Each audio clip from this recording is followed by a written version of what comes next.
So, all these questions running around in my head. Plus that, to add to that, I also am a man of faith. I went to good schools that taught me about the God of the Bible and, of course, how we treat other people.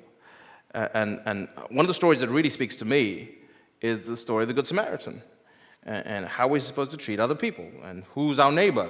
This is clarified so clearly about whether we should care about other people who are in our sphere of influence, who aren't necessarily related to us, but whom we can see are in peril, suffering, dying, in need.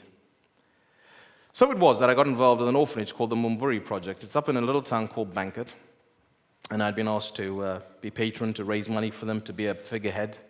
And so I did, and of course you can imagine how these issues of justice and injustice and equality became very much an issue that I was resonating with, and became very, very sad that, again, the government didn't seem to acknowledge these people. There was a time in Zimbabwe, in fact, when there were 1 million street kids in Harare, the capital city. 1 million. Lost parents, living vagrant lives on the streets. No education, just good luck.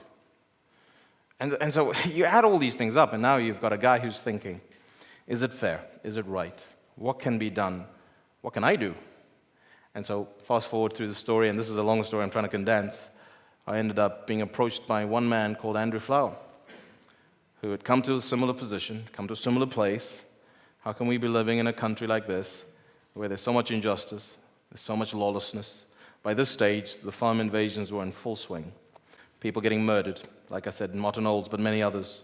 People's land being taken away from them. Listen, it's a complex issue. There are rights and there are wrongs. I understand that and I appreciate that, but the way it was being done was just totally without any kind of control. And so, long story short, we decided to do a protest. We wanted to speak out against all this nonsense, this foolishness that was happening in my country. Now, I was 26 at the time, but I'd come to this place where I didn't want to do something violent, but I wanted to do something that spoke powerfully.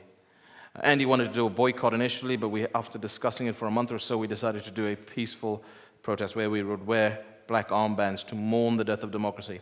And so we did. We wore black armbands in the first World Cup match that Zimbabwe played in, and it was against Namibia in 2003.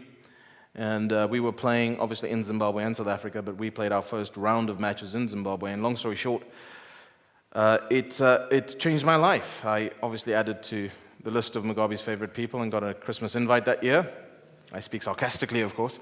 Actually, what happened was I got death threats. That wasn't the worst thing that happened to me. I actually was accused of being a British spy in the papers. Can you believe this? What an insult. No, I'm kidding. I'm kidding. I actually thought to myself, has there ever been a black James Bond?